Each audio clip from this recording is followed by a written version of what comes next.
Assalamualaikum warahmatullahi wabarakatuh.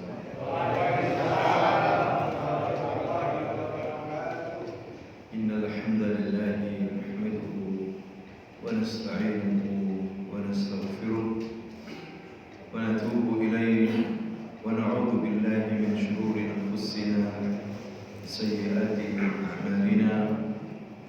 Man yahdihillahu fala mudilla lahu ومن يضلل فلا هادي له. أشهد أن لا إله إلا الله وحده لا شريك له وأشهد أن محمدا عبده ورسوله صلى الله عليه وعلى آله وأصحابه ومن تبعهم بإحسان إلى يوم الدين. أما بعد، اللهم علمنا بما ينفعنا وانفعنا بما علمتنا. رب زدنا علما وارزقنا فهما وارنا الحق حقا وارزقنا اتباعه وارنا الباطل باطلا وارزقنا اجتنابه وادخلنا برحمتك في عبادك الصالحين انك ولي ذلك والقادر عليه. اخواني واخواتي في الله رحمكم الله، اوصيكم ونفسي بتقوى الله فقد فاز المتقون. Bapak Ibu yang dimuliakan Allah Subhanahu wa taala, pada malam hari ini kita lanjutkan kajian kita belajar tentang sirah nabawiyah. Semoga dengan kita belajar sirah nabawiyah ini semakin kuat kecintaan kita kepada Rasulullah SAW dan kita semakin mempunyai ilmu yang banyak tentang agama Islam ini. Karena Nabi Shallallahu Alaihi Wasallam adalah utusan Allah yang menyampaikan wahyu-wahyunya, risalah Islam ini. Maka di saat kita sering membaca sirah nabawiyah, semakin dalam pengetahuan kita tentang agama Islam ini. Dan sejarah Nabi penuh dengan hikmah, pelajaran, peristiwa-peristiwa yang bisa kita petik sebagai ilmu yang bermanfaat, terutama kita dalam menghadapi cobaan hidup di akhir zaman seperti sekarang ini. Agar kita selalu istiqamah, agar kita selalu komitmen dan konsisten dalam menjalankan kewajiban kita sebagai seorang Muslim. Kita mempunyai semangat setelah membaca sejarah Nabi Muhammad SAW. Bapak Ibu yang dimuliakan Allah Subhanahu wa taala, sebagaimana dalam sejarah Nabi SAW setelah menerima wahyu dari Allah Subhanahu wa taala melalui malaikat Jibril, Nabi menyampaikan ajaran Islam ini kepada masyarakatnya saat itu, yaitu masyarakat Makkah. Inti daripada ajaran Islam ini tauhid, yaitu mengisahkan Allah Subhanahu wa taala dalam hal uluhiyah, dalam hal rububiyah, dalam hal asma dan sifat. Ya, Allah lah Tuhan yang berhak kita sembah. Kalau kita memohon, mohon kepada Allah. Minta kepada Allah, jangan minta kepada selain Allah. Kita berkeyakinan tentang keesaan Allah dalam rububiyah, yaitu hanya Allah lah yang menciptakan kita, yang memberikan rezeki kepada kita. Itu hanya Allah yang bisa menyembuhkan, bisa mendatangkan penyakit. Itu Allah yang mematikan, menghidupkan. Itu Allah Subhanahu wa ta'ala. Kemudian kita mengisahkan Allah dalam asma dan sifat. Hanya Allah lah yang memiliki nama yang baik dan sifat-sifat yang sempurna. Inilah yang didakwakan oleh Nabi yang tentunya bertentangan ajarannya dengan masyarakatnya saat itu, masyarakat Arab yang berkeyakinan tentang Tuhan, bahwa Tuhan itu tidak hanya satu Allah, tapi banyak Tuhan itu. Tuhan-Tuhan yang banyak, alihah syatta. Ya, inilah yang membuat heboh di masyarakat Quraisy, hadirin sekalian. Nabi awalnya berdakwah secara diam-diam, ceria, sembunyi-sembunyi selama kurang lebih 3 tahun. Kemudian Nabi Shallallahu Alaihi Wasallam diperintahkan oleh Allah untuk berdakwah secara terang-terangan, terutama ketika turun ayat di dalam surah Al-Hijr ayat 94 yang berbunyi fasda' bima tu'mar wa a'rid 'anil musyrikin. Suara apa?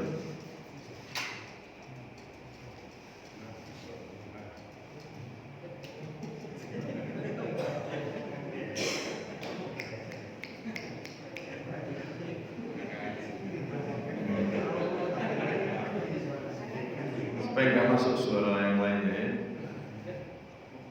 Ya Muhammad, kerjakan apa yang kamu diperintah dan berpalinglah dari orang-orang musyrikin. Di sini ada 2 pesan Bapak Ibu, yaitu Nabi Muhammad disuruh terang-terangan dalam mensyiarkan agama Islam ini. Jangan sembunyi-sembunyi lagi. Maka Nabi menaiki bukit Safa dan mengatakan, wahai orang-orang Arab, wa'budullah wa la tusyriku bihi syai'an. Beribadahlah kamu hanya kepada Allah, jangan berbuat syirik. Walaupun orang musyrikin mengenal Allah, mereka haji, mereka tawaf, ya, tetapi tetap dihukumi kafir musyrik. Karena apa? Karena mereka menyembah selain Allah, berdoa tidak langsung kepada Allah, melalui tawassul kepada berhala-berhala. Itu yang tidak diridhoi oleh Allah Subhanahu wa taala. Ini perbuatan syirik. Ya, kalau minta ucapkan ya Allah, ya Rahman, ya Rahim. Jangan mengucapkan ya Syekh Abdul Qadir Jalani, ya Wali Fulani, tolonglah. Tidak boleh. Ucapkan ya Allah, ya Rahman, seperti itu. Kemudian mendapatkan tantangan yang luar biasa, goncang masyarakat Arab saat itu, hadirin sekalian. Tentunya mereka berusaha keras untuk menghadang dakwah Nabi, untuk menghentikan tersebarnya agama Islam ini. Mereka memerangi dengan berbagai macam. Secara umum mereka memerangi dengan 2 hal. Yang pertama, tekanan secara psikis, mental, dengan ejekan, penghinaan, seperti itu. Dan yang kedua secara fisik. Secara apa? Fisik. Secara mental, secara psikis, ini lebih dasar bagi Nabi Shallallahu Alaihi Wasallam. Nabi dituduh gila, majnun. Ya, Nabi dituduh juga tukang sihir. Nabi juga dituduh kadzdzab, pendusta, hadirin sekalian. Itulah yang dialamatkan kepada Nabi. Makanya Aisyah radhiyallahu anha pernah bertanya kepada Nabi sallallahu alaihi wasallam, "Hal ata 'alaika yawmun kana ashadda min yawmi Uhud?" Ya Rasulullah, pernahkah kamu mengalami suatu hari peristiwa yang lebih dahsyat daripada perang Uhud? Perang Uhud tahun ketiga Hijriah. Bapak Ibu, perang yang sangat menyedihkan bagi Nabi. Nabi dalam perang itu 2 giginya rompang. Kemudian bahunya kena sabetan pedang yang keras sekali. Walaupun Nabi pakai baju besi, nanti sakitnya jaramnya itu berbulan-bulan baru sembuh. Dan Nabi mukanya berdarah-darah, terjebak lubang yang dibuat oleh orang kafir Quraisy. Jatuh Nabi, sehingga diisukan Nabi itu terbunuh. Kemudian dia sedih sekali mendengar 70 sahabatnya terbunuh sebagai syahid, termasuk pamannya yang dia cintai, Hamzah bin Abdul Muthalib. Ini pukulan yang keras. Tetapi Aisyah pernah bertanya, ya Rasulullah, apakah ada yang lebih dahsyat selain Uhud? Kata Nabi, ada. Justru lebih menyakitkan daripada perang Uhud. Apa itu? Wahai Aisyah, waktu itu aku pergi ke Taif bersama Zaid bin Harithah, berjalan kaki dari Mekah menuju Taif, kurang lebih 90 km. berjalan kaki, dan aku sembunyi-sembunyi, khawatir orang Quraisy mengetahui aku. Aku sembunyi-sembunyi karena orang-orang Arab Quraisy sudah menolak dakwah. Aku berharap ke Taif, menyadarkan orang Taif, mungkin ada yang mendukung, ada yang masuk Islam, mendukungku. Mungkin aku pindah ke Taif kalau mereka mendukung. Aku datangi orang-orang Taif, kepala sukunya. Ternyata mereka menolak. Baru saja 3 tokoh yang aku datangi, ketiganya menolak dengan ucapan yang menyakitkan. Yang pertama, tokoh yang pertama mengatakan, "Ya Muhammad, jika kamu seorang nabi, aku robek itu kiswah Ka'bah." Ya, lebih baik aku robek kiswah Ka'bah kalau kamu seorang apa? Nabi. Yang kedua mengatakan, "Ya Muhammad, apakah tidak ada orang lain yang Allah pilih sebagai nabi selain kamu?" Bayangkan, ya, kurang ajarnya orang Taif. Apakah tidak ada selain kamu, ya, yang Allah pilih sebagai nabi? Kok milih kamu ya Muhammad? Tokoh yang ketiga mengatakan, "Ya Muhammad, seandainya kamu seorang nabi, mulai hari ini aku tidak akan bicara selamanya kepada kamu." Ya, dan Nabi kemudian dihina bisa-bisa, dilempari batu. Nabi lari terbirit-birit, tidak tahu harus kemana. Ya, jadi bagi Nabi, hadirin sekalian, ucapan yang menghinakan itu lebih pahit daripada mungkin orang itu terkena pedang. Banyak pepatah-pepatah yang mengatakan kalau kena pedang, ya namanya daging ini mungkin sobek dan bisa dijahit, bisa diobati sembuh. Tapi kalau dari ucapan itu masuk ke hati, ini lebih menyakitkan daripada pedang. Ya, jadi memang Nabi ditekan secara psikis, hadirin sekalian. Kemudian juga ketika itu Nabi kan tidak keluar 2 malam atau 3 malam karena sakit. Ya, setelah sembuh Nabi ini keluar. Datang Ummu Jamil. Ummu Jamil istrinya Abu Lahab. Ya, Abu Lahab pamannya Nabi, Abdul Uzza. Punya istri namanya siapa? Ummu Jamil. Nabi kan juga keponakannya. Tapi tidak menyambut dengan baik setelah Nabi sembuh, justru mengejek luar biasa. Perempuan ini mengatakan, "Ya Muhammad, inni la arju an yakuna syaitanuka qad tarakaka lam arahu qaribaka mundu lailatani aw salasa." Wahai Muhammad, aku berharap setanmu itu sudah meninggalkan kamu. Ya, setelah kamu tidak saya lihat 2 malam atau 3 malam. Mudah-mudahan setanmu pergi meninggalkan kamu. Bayangkan, ini ucapan yang kasar menyakitkan, hadirin sekalian.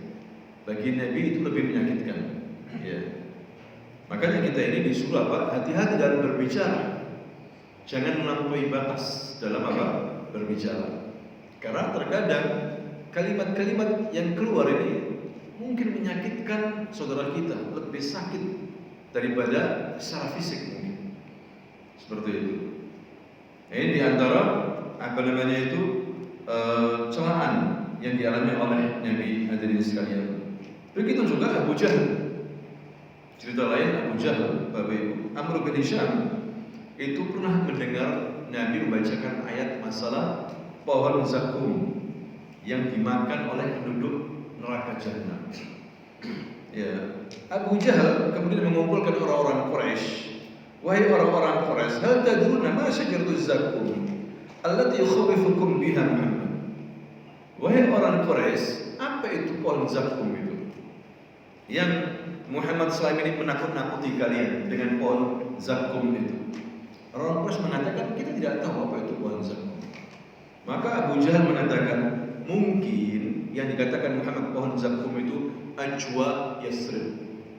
Ajwa apa? Yasrib. Ajwa itu nama lain daripada apa? Kurma Madinah, namanya Ajwa. Mungkin maksudnya Ajwa Madinah, Yasrib, dulu namanya Yasrib.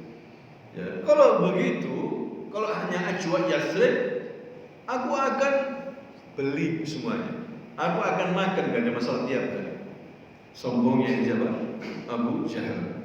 Maka Nabi SAW membacakan ayat kepada Abu Jahal.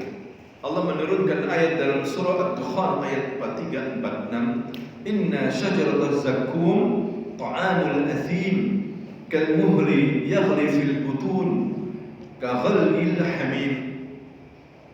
Ya, sesungguhnya pohon zakum adalah makanan bagi para pendosa. Ya layaknya minyak panas yang mendidih dalam tubuh sebagaimana mendidihnya air panas.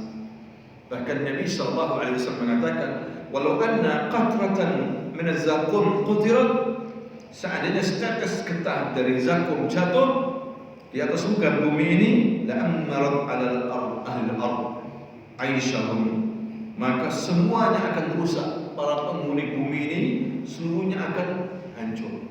Satu tetes saja. Ya, misalnya apa istilah bahasa sekarang ini? Ya, bocor halus. Misalnya bocor halus saja rusak semua penduduk bumi ini. Ya, ini menunjukkan jawaban Nabi SAW tegas sekali, karena Abu Lahab ini menghina apa itu syajarah zakum. Ya, begitu juga hal yang lagi hadirin sekalian, Utaibah, ya Utaibah ibn Abdul Uzza ibn Abu Lahab. Utaibah putranya Abu Lahab. Ya, pernah ketika bertemu dengan Nabi dicaci maki Nabi, ya, dan diludahi. Padahal ini bekas mantunya. Nabi itu kan punya dua putri, Ruqayyah dan Ummi Kulsum. Itu dinikahkan dengan dua putra Abu Lahab.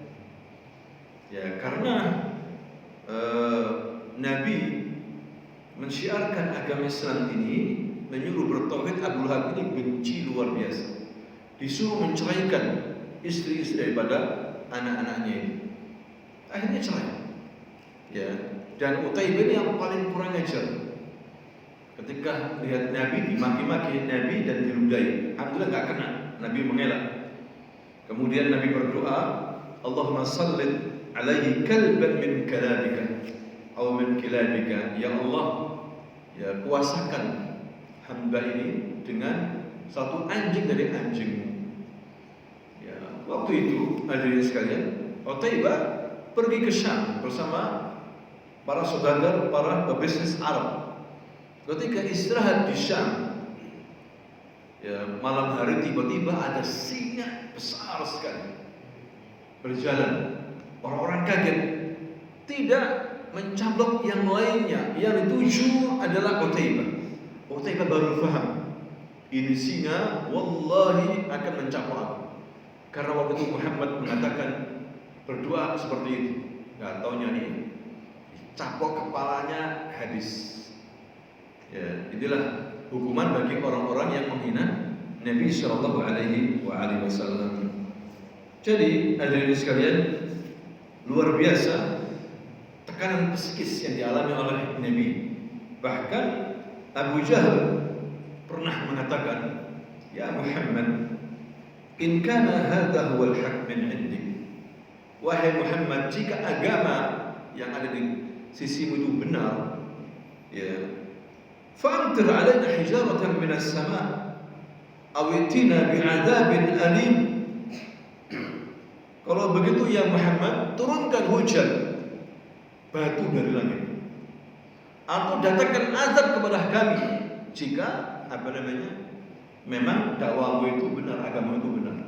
Jadi menantang, bayangkan Abu Jahal, Amr bin Hisham, hadirin sekalian. Tapi kenapa Allah tidak menurunkan batu dari langit? Karena di situ masih ada siapa? Nabi Muhammad sallallahu alaihi wasallam. Wa ma kana Allah liyu'adzibahum wa anta fihim. Dan Allah tentunya tidak akan mengazab mereka ya Muhammad selama kamu ada di tengah-tengah mereka. Ya mungkin. Seperti itu. Nah, ini hadirin sekalian di antara tekanan psikis yang tidak hanya dialami oleh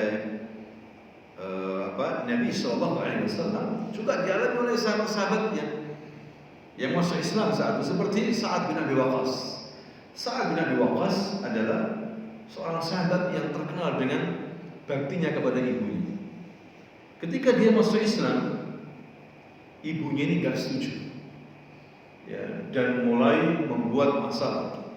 Dia mogok makan, mogok minum, sampai anaknya ini saat keluar dari agama Islam ikut tradisi nenek moyang.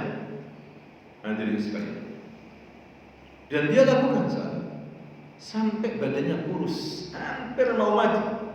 Maka dipanggil Sa'ad oleh saudaranya, oleh sahabat-sahabatnya, wahai Sa'ad, lihatlah ibumu kasihan, ibumu sekarang ini. Kemudian datangi, ibu kenapa? Kenapa ibu nggak mau makan, nggak mau minum? Tidak, saya tidak akan makan, tidak akan minum sampai kamu keluar dari agama Islam, menuju kepada agama nenek moyang kita. Nah, ibu, makan minum, kenapa nggak makan dan minum? Nanti sakit. Makan minum, tidak makan. Terus disuruh makan sama Sa'ad bin Abi Waqqas. Makan ibu, tetap tidak mau. Akhirnya Sa'ad mengatakan, bisikkan di telinganya, wahai ibu, seandainya ibu punya 100 ruh, ibu mati dikasih ruh lagi hidup, mati dikasih ruh lagi hidup lagi, aku tidak akan keluar dari agama Islam selamanya. Makan, alhamdulillah. Gak makan, silahkan. Akhirnya makan.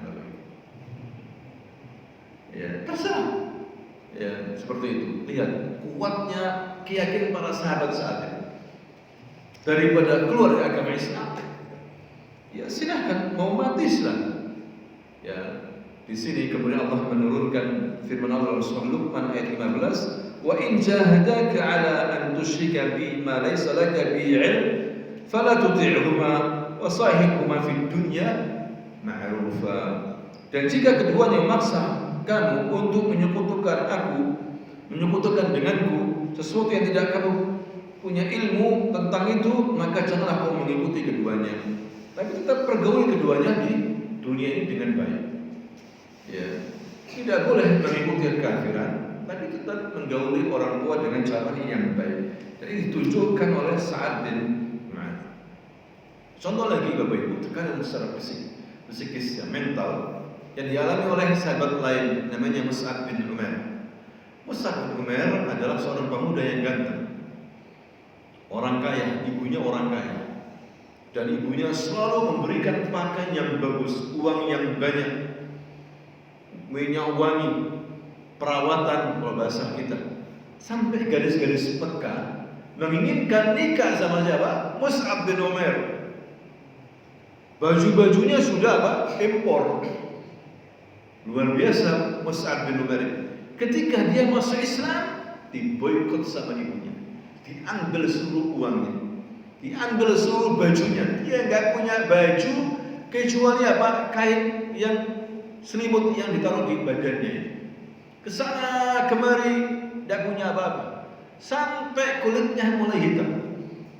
Apa istilahnya, bersisik begitu, kasar. Nabi melihat Mus'ab bin Umair ini nangis.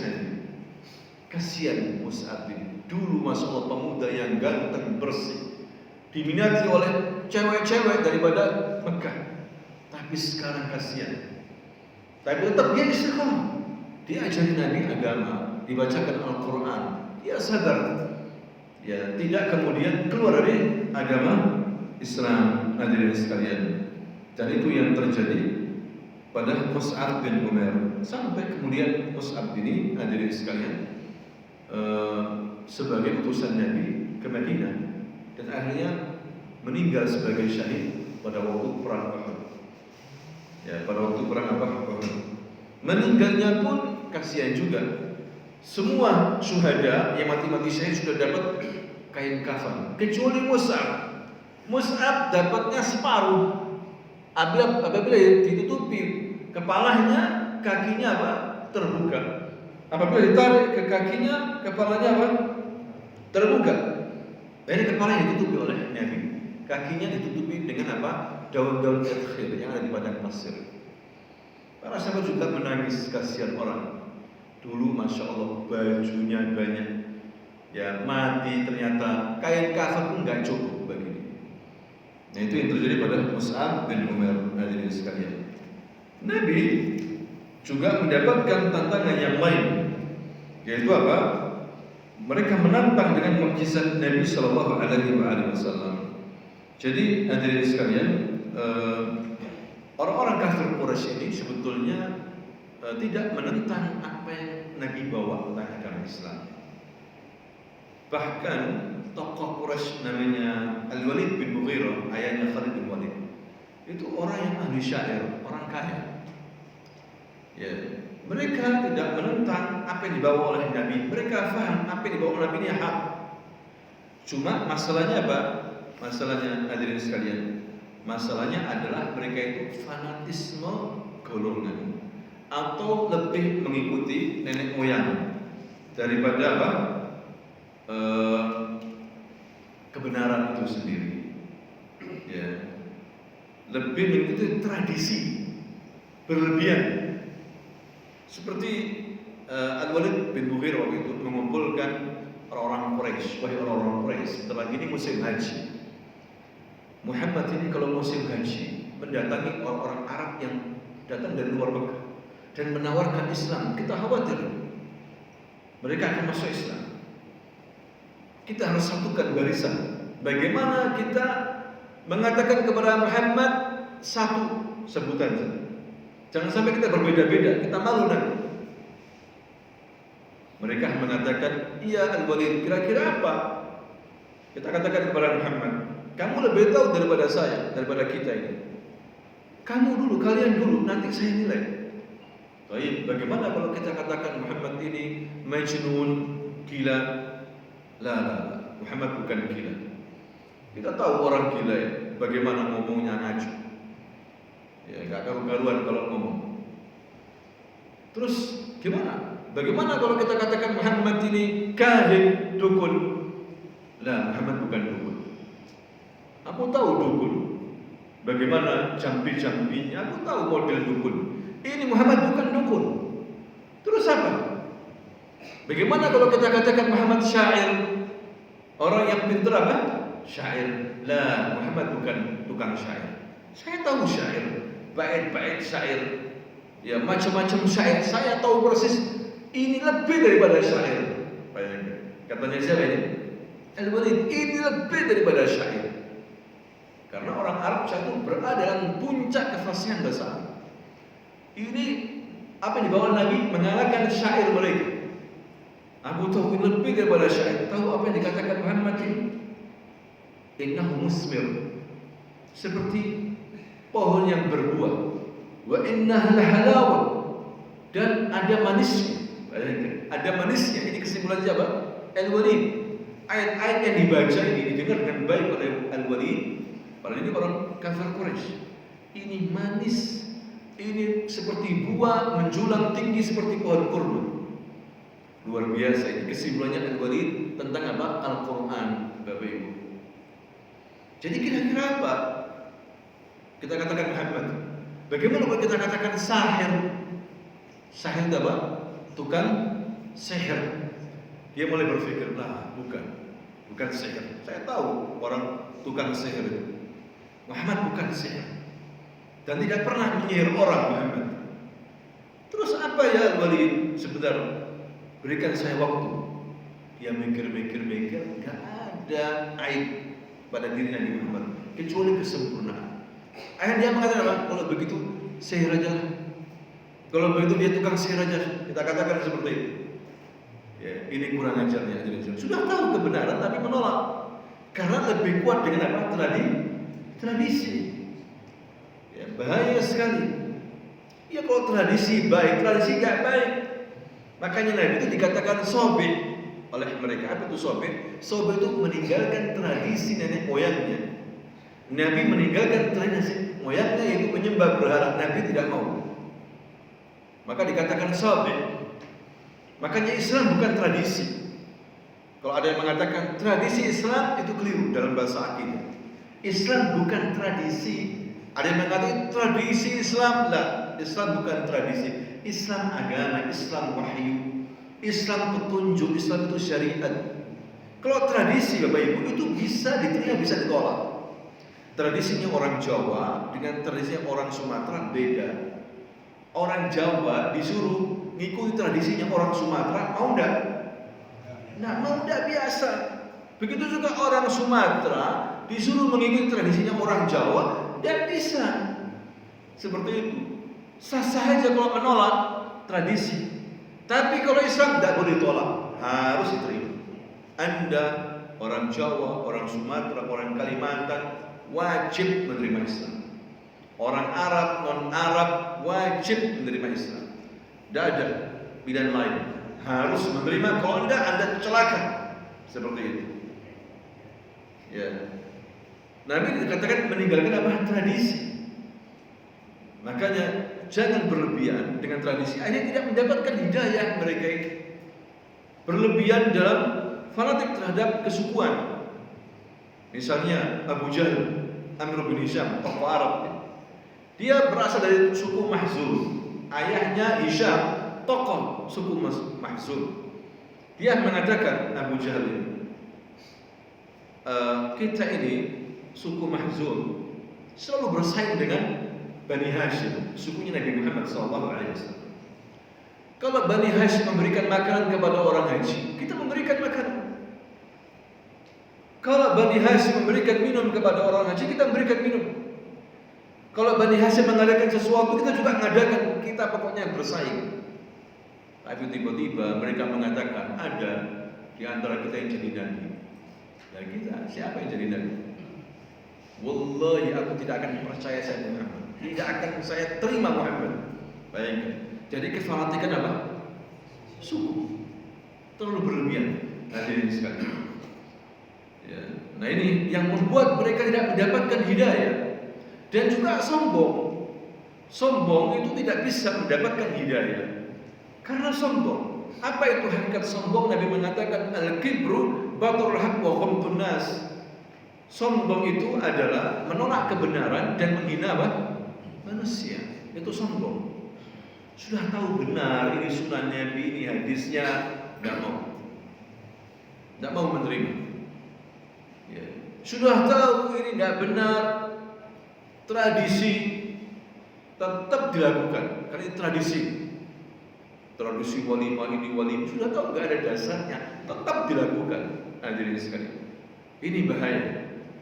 Ya, sehingga tidak mendapatkan apa? Hidayah dari Allah Subhanahu wa taala. Berlebihan, sombong dan menolak kebenaran, menghina manusia. Menghina apa? Manusia. Ini bahaya sekali. Iblis bukan berarti bodoh iblis. Iblis sombong. Disuruh sujud kepada Nabi Adam, apa kata iblis? Tidak mau. Khalaqtani min nar wa khalaqtahu min tin. Ya Allah, Engkau ciptakan aku dari api, sedangkan dia Engkau ciptakan dari tanah. Lah, tidak mungkin. Dia mencoba untuk menantang. Ya, Allah Subhanahu wa taala menantang perintah Allah. Kenapa kamu enggak sujud ya iblis kepada manusia yang kuciptakan dengan dua tanganku? Kata Allah Subhanahu wa taala. Usjud ya Adam. La asjud, saya enggak sujud. Usjud ya iblis. La asjud, saya enggak sujud. Apa kata Allah? Ukhruj minha fa innaka rajim. Keluar kamu dari surga, ya iblis. Keluar kamu dari surga karena kamu terlaknat. Ya, dan laknatku terus sampai hari kiamat untukmu. Aba wastakbar, sombong, tidak mau menerima apa? Kebenaran. Hadirin sekalian, lebih cenderung kepada hawa nafsunya. Ini bahaya sekali. Orang liberal mengatakan apa? Iblis itu justru orang yang bertauhid.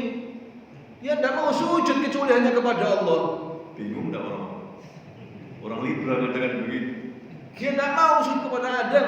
Sujudnya hanya kepada siapa? Allah. Diputar balik sama orang liberal.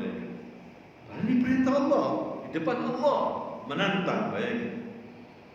Ya, makanya kalau kita ini, kata para ulama, ada azan subuh, Allahu Akbar, Allahu Akbar, hayya 'alas shalah, hayya 'alal falah. Kita dengar, kita enggak sholat, terus enggak sholat sampai matahari terbit, kita menentang perintah Allah. Bisa jadi kufur kita. Hadirin sekalian. Karena kita sudah mendengar, sudah bangun, enggak bangun, Gak sholat, kufur. Sebagian ulama takdir mengatakan tidak ada dosa yang paling besar yang sampai mengeluarkan seorang dari Islam kecuali apa? Meninggalkan sholat. Meninggalkan sholat secara apa? Sengaja. Bisa kufur. Bukan saya ngomong, bukan. Ulama-ulama tabi'in di zaman sahabat juga mengatakan begitu. Ya, ada orang tidak berhukum dengan hukum Allah. Allah berfirman di dalam surah Al-Maidah ayat 44, "Wa man lam yahkum bima anzalallahu fa ulaika humul kafirun." Barang siapa yang tidak berhukum dengan hukum Allah, maka dia kafir. Kata Ibnu Abbas, ini tidak dikeluarkan dari Islam. Kufrun duna kufrin. Kufur asghar, kufur kecil. Tidak langsung dikeluarkan. Dilihat hatinya. Mungkin hatinya enggak paham, dia enggak paham hukum Islam. Atau dalam hatinya dia masih senang Islam, tapi tidak bisa, takut. Mau berhukum Islam takut. Ini orang tidak bisa langsung dikafirkan. Tapi kalau meninggalkan sholat langsung bisa dikafirkan. Jadi lebih kuat meninggalkan sholat tentang kekufuran itu. Hadirin sekalian. Ya, karena apa? Langsung menantang Allah. Sebagaimana iblis langsung menantang Allah Subhanahu wa taala. Perintah Allah Subhanahu. Salli. Allah mengatakan salli. Salatlah kamu. La usalli. Salli. La usalli. Seperti itu kan? Ya iblis usjud ya Adam. La asjud. Usjud. La asjud. Kurang ajar lah. Kan begitu. Jadi orang-orang Quraisy seperti itu menentang Nabi Shallallahu Alaihi Wasallam. Kemudian, Bapak Ibu, tekanan yang lain yang dialami oleh Nabi yaitu apa? Tekanan secara fisik. Tekanan secara apa? Fisik. Ya, Nabi Shallallahu Alaihi Wasallam ketika salat pernah didatangi oleh setannya Quraisy, tokoh Quraisy namanya Uqbah bin Abi Mu'aid. Dia mengambil selendang kemudian taruh di leher Nabi, kemudian dicekik sekeras-kerasnya. Bayangkan. Nabi mengalami seperti itu. Dicekik sampai Nabi tercekik keras ya. Alhamdulillah ada Abu Bakar. Abu Bakar didorong ini Uqbah dengan keras. Dan Abu Bakar mengatakan, "Ataqtuluna rajulan an yaqulu rabbunallah." Apakah kamu akan membunuh seseorang hanya gara-gara dia mengucapkan Tuhan kami adalah Allah? Kamu bunuh gara-gara ini aja. Orang beribadah kamu benci, bayangkan. Ya itu sampai sekarang begitu, baik. Orang menjalankan ibadah dengan benar sesuai dengan sunnah Nabi, menjauhi syirik, dikatakan radikal. Ya. Mengikuti sunnah Nabi, berjenggot, celana cingkrang, dikatakan radikal, bayangkan. Intoleran. Dari mana dasarnya ini? Bukankah itu semua ada dasarnya, ada hadisnya? Dan ini adalah Nabi juga melihara jenggot, mengatakan, "Wahai umat Islam, pelihara jenggot." Nabi mengatakan begitu. Panjangkan jenggot, biarkan jenggot. Ya. Kemudian Aisyah mengatakan pakaian seorang muslim di atas mata kaki. Dan Nabi pakai di atas mata kaki. Berjelas hadis Nabi. Anda mau menolak? Itu bukan kebiasaan kita, tradisi lagi. Ya. Kita ini bukan tradisi, ikuti Islam. Kalau jahiliyah tidak apa-apa, sudah masuk Islam, ikuti Quran dan Sunnah. Jangan sampai tradisi mengalahkan Al-Quran dan As-Sunnah. Nah itu akhirnya dapat hidayah kita ini. Hadirin sekalian, bahaya. Syekh Islam dituduh intoleran, baik. Orang menjalankan Islam dituduh apa? Intoleran. Dituduh enggak toleransi. Dituduh radikal. Ciri teroris, baik. Na'udzubillah min dzalik. Bukan begitu. Dan itu sudah terjadi di zaman Nabi juga. Nabi tuduh macam-macam. Hadirin sekalian. Ya. Kemudian juga Nabi pernah juga ditaruh kotoran onta di punggungnya ketika sholat di Ka'bah. Sampai orang-orang tertawa. Akhirnya keluar putri Nabi Fatimah, kemudian dibersihkan itu punggungnya. Fatimah menangis. Wahai Abah, kok seperti ini? Katanya Rasulullah SAW, jangan khawatir wahai putriku, Allah akan menjaga kamu, menjaga aku dan menjaga kamu. Jangan khawatir, jangan sedih. Ya. Nabi ketika melewati mereka, mereka sedang mengedipkan mata, tanda menghina begitu, ketawa, lihat, dihina. Hadirin sekalian, itu luar biasa yang dialami oleh Nabi. Langsung Nabi mengatakan apa?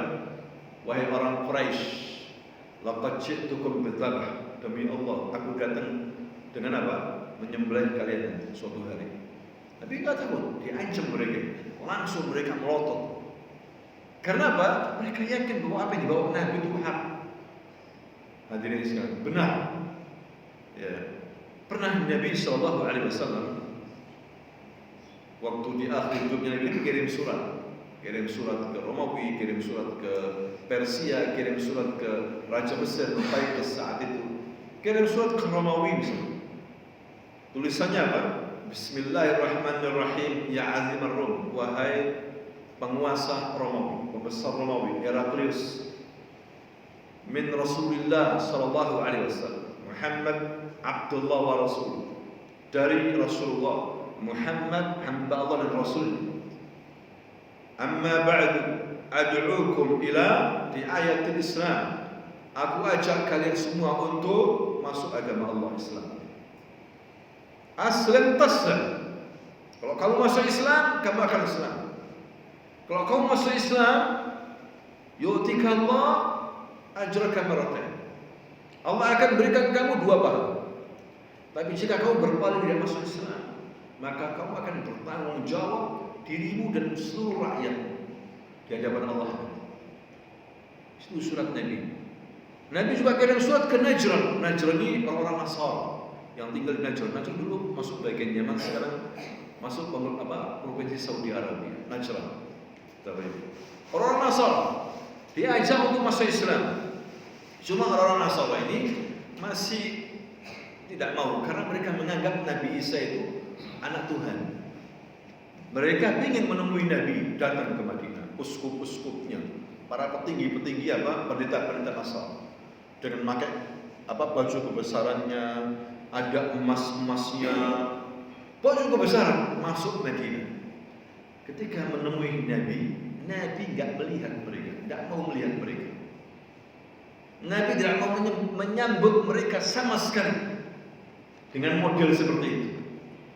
Akhirnya mereka komplain kepada para sahabat, ngomong kepada Umar, nemui Abu Bakar, nemui Ali, mana ini Muhammad? Katanya Nabi, kok gak menghargai kita? Mana akhlaknya?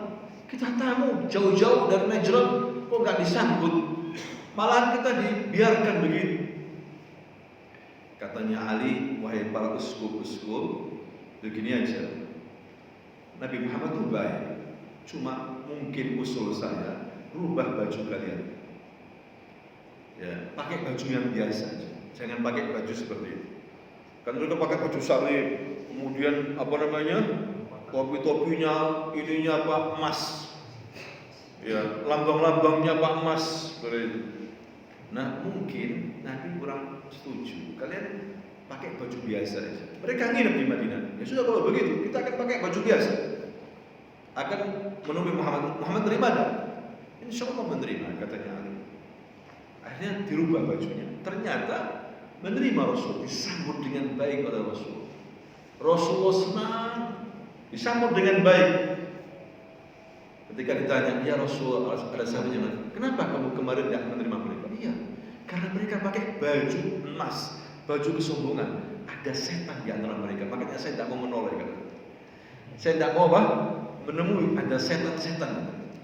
Nabi diberitahu sama Allah Subhanahu wa taala. Akhirnya mereka dijawab, ya Muhammad, Isa itu ibnullah. Isa itu anak Tuhan. La, Isa Abdullah wa Rasul. Menurut kita, menurut agama Islam, Isa itu, Nabi Isa adalah hamba Allah dan Rasulnya. Allah tidak punya anak, tidak diperanakkan, tidak punya istri. Tidak, Allah itu punya anak begini-begini. Sudah, wahai orang Kristen Nasara, kalian ini uskup-uskup, kalian semua sudah tahu. Saya tantang kalian sekarang. Apa itu? Kita mubahalah. Ya, ucapkan. Kalau kalian memang keyakinan seperti itu, ucapkan demi Allah, Nabi Isa anak Tuhan. Ucapkan begitu 4 kali. Yang kelima ngomong, ya kalau saya berdusta, saya siap dilaknat, disiksa oleh Allah. Kumpulkan semuanya, keluarga kalian, orang-orang kalian, kumpulkan semua, kita berubah. Saya juga akan ucapkan demi Allah, Nabi Isa Abdullah dan Rasulnya. Saya bersumpah, saya ucapkan 4 kali demi Allah, Nabi Isa hamba Allah Rasulnya. Terakhir, kalau saya berdusta, saya siap untuk dilaknat atau disiksa. Bagaimana kalian? Saya tantang. Keder mereka, tidak mau. Sebentar, ya Muhammad, beri kami waktu. Kalau begitu, beri kami waktu. Mereka tidak mau. Keder, Bapak Ibu. Mereka faham, dia ini Rasul. Mereka faham itu. Akhirnya mereka pulang. Di antara mereka itu ada yang ikuti dari keluarga mereka, dari Najran, Nasara juga, namanya Al-Qamah. Wahai uskup-uskup, kalian ini gimana sih? Ditantang Muhammad kalau kalian tidak mau. Apakah Muhammad ini memang Nabi atau Rasul? Iya, itu memang Nabi, Rasul. Makanya kita tidak berani. Loh, kalian ternyata berdusta kalian sekarang. Kalian berdusta berarti. Kalau kalian tidak mau, ya gimana lagi? Kita ini sudah jadi pemimpin di Najran, di daerah kita. Kita dapat uang dari Romawi, kita dibangunkan gereja, masyarakat ngagungkan kita. Kalau kita ngikuti Muhammad, nggak punya nama kita, nggak dapat uang lagi. Jadi ujung-ujungnya apa? Duit. Hadirin sekalian, Al-Qamah nggak terima langsung dapat hidayah. La, wallah, saya tidak mau kembali ke Najran. Saya mau menemui Nabi SAW. Saya ke Madinah nyatakan masuk Islam dan tidak mau kembali lagi ke kalian. Kalian pendusta semua. Akhirnya dia masuk Islam dan tinggal di Madinah. Jadi sahabat yang baik, berjuang, mati syahid. Dapat hidayah. Ini uskup tidak berani. Ditantang Nabi, hadirin sekalian. Itu masalah jabatan, tahta, harta dan apa? Ini kalau syirik, kita katakan syirik, nggak laku travel kita. Biasanya rame bis-bis orang ziarah. Kalian katakan ini syirik, waduh nggak laku nanti. Itu masalahnya, hadirin sekalian. Masalah tadi itu apa? Lebih mementingkan apa? Tradisi. Atau kalau dia sudah menjadi tokoh, takut kehilangan jobnya, duitnya, bayangkan. Daripada mengikuti apa? Kebenaran. Sudah paham satu tokoh mereka, sudah paham di dalam kitab I'anatul Talibin, kitab fikihnya mazhab Syafi'i, mengatakan bahwa kumpul-kumpul tahlilan seorang mati bid'ah munkarah. Ada dibacakan oleh mereka. Tokoh mereka mengatakan begitu. Cuma masalahnya kan itu tradisi di masyarakat kita. Kalau kita tidak mengikuti mereka, mereka menyerang kita nanti. Betul, memang itu bid'ah munkar. Mereka paham itu. Tetapi mereka takut apa? Masyarakat takut tidak dijadikan sebagai tokoh lagi seperti itu. Sehingga susah untuk mendapatkan hidayah seperti ini. Bapak Ibu, azan ya? Azan dulu.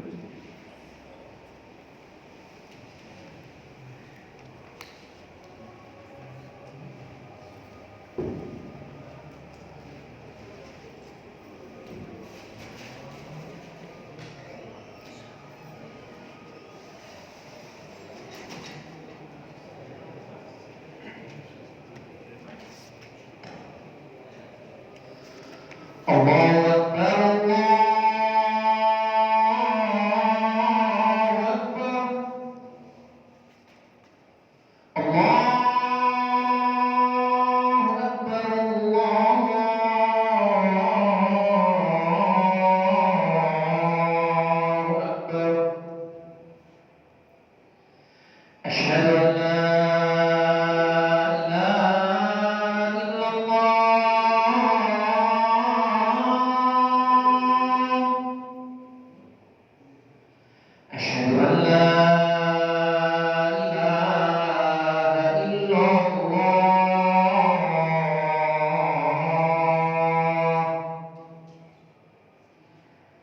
أشهد أن محمدًا رسول الله.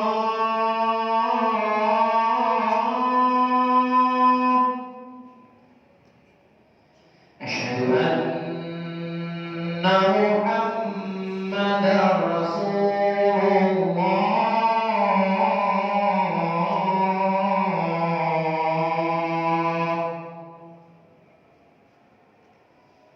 حي على الصلاة.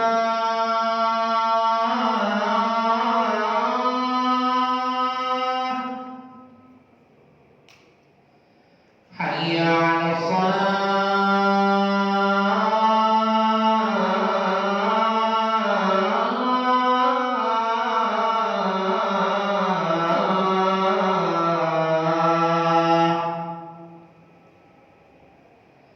حي على الفلاح.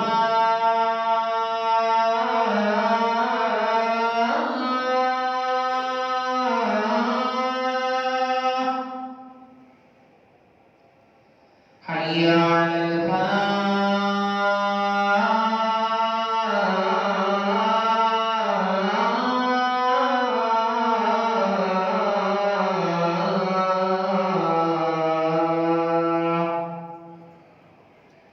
الله أكبر الله أكبر. لا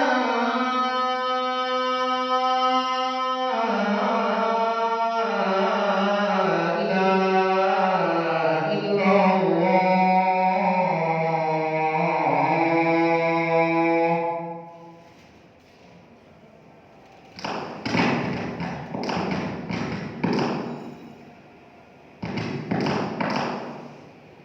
طيب، بسم الله الرحمن الرحيم. الحمد لله رب العالمين، والصلاة والسلام على أشرف الأنبياء والمرسلين نبينا محمد وعلى آله وصحبه أجمعين. أما بعد, Bapak Ibu yang dimuliakan Allah Subhanahu wa taala, walaupun tekanan fisik yang dialami oleh Nabi dan para sahabatnya tidak membuat mereka ini putus asa. Ya, seperti yang dialami oleh sahabat-sahabat yang lainnya. Bilal bin Rabah disiksa, ada seorang perempuan di Simirah pukul kepalanya sama majikannya sampai buta matanya. Ya, ada keluarga Yasir ya dibantai bersama istrinya. Ada juga namanya Haram bin Milhan ditikam punggungnya. Di saat sekarat justru dia mengatakan apa? Wallahi wa rabbul Ka'bah fistu. Demi Allah, aku sukses, aku menang. Padahal dia mau mati ngomong begitu. Artinya dia sukses di dunia ini sebagai hamba Allah yang komitmen konsisten. Dia menang karena di akhirat dia akan menang. Makanya Nabi mengingatkan tentang akhirat. Di saat umat Islam tertekan, ya diingatkan apa? Akhirat. Akhirat lebih baik. Ketika orang Muslim mati, meninggalkan kesenangan dunia, dia akan pindah kesenangan alam barzah. Nikmat alam barzah lebih daripada nikmat dunia. Nikmat surga lebih daripada nikmat alam barzah. Itu kalau orang apa? Beriman. Kalau orang kafir tersiksa di dunia, alam barzah atau alam akhir. Kalau orang mukmin tidak. Kalau dia dapat nikmat dunia, dia meninggal, sebetulnya dia pindah kenikmatan yang lebih baik daripada kenikmatan apa? Dunia, itu alam barzah. Ada nikmat kubur. Kemudian menuju nikmat yang sungguhnya, yaitu nikmat apa? Surga. Ya, sampai di sini Bapak Ibu, mungkin ada yang bertanya, silakan mau diskusi. 1, 2, 3 pertanyaan, silakan. Apa yang kita sampaikan, apakah ada pertanyaan?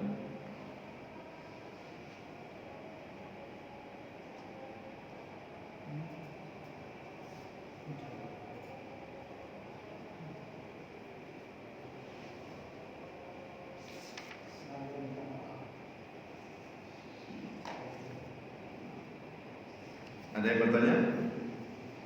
Bapak Ibu? Ada? Ngantuk ya? Paham ya? Ya. jadi di sini intinya orang-orang dulu mendapatkan cobaan. Ya silakan. Iya.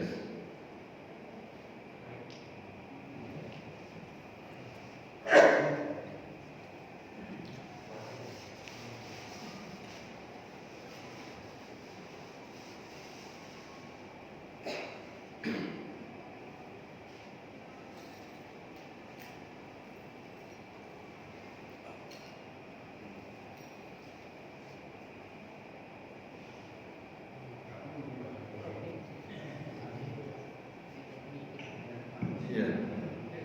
Bismillahirrahmanirrahim. Assalamualaikum warahmatullahi wabarakatuh. Ustaz mau bertanya. Tadi Ustaz sampaikan bahwa siapa yang bajunya bagus terus akhirnya karena masih Islam terus dia dibelot sama orang lain sehingga bajunya tidak bagus. Terus beliau wafat di perang Uhud. Wafat di perang Uhud kok tidak mendapatkan kain kafan itu bagaimana Ustaz? Katanya kalau wafat di perang Uhud itu sahih, tidak perlu di kain kafan. Itu pertanyaannya. Terima kasih. Iya. Jadi kisahnya seperti itu memang.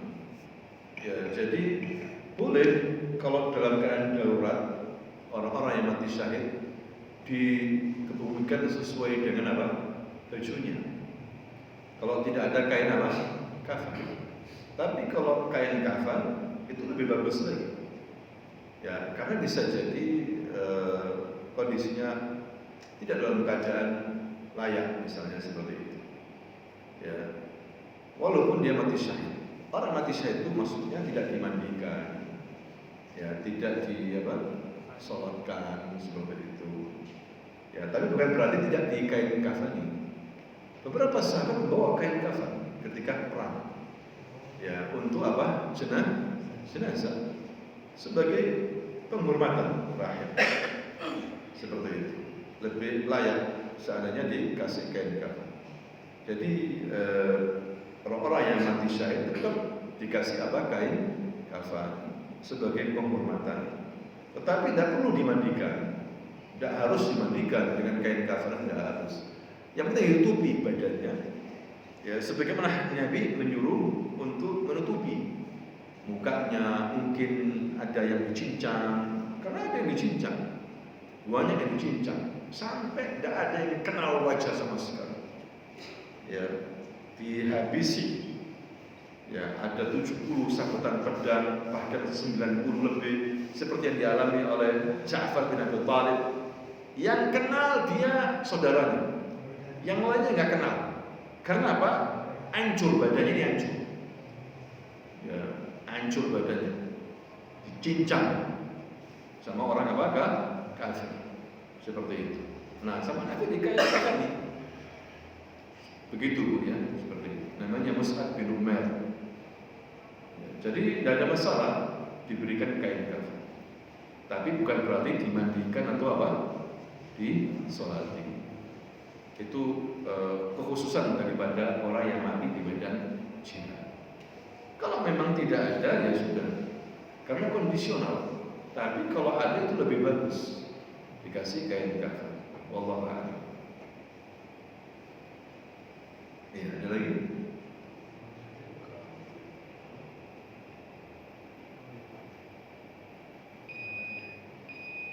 Ya, cukup ya? Ya, subhanakallahumma wa bihamdika asyhadu an la ilaha illa anta astaghfiruka wa atubu ilaik. Assalamualaikum warahmatullahi wabarakatuh.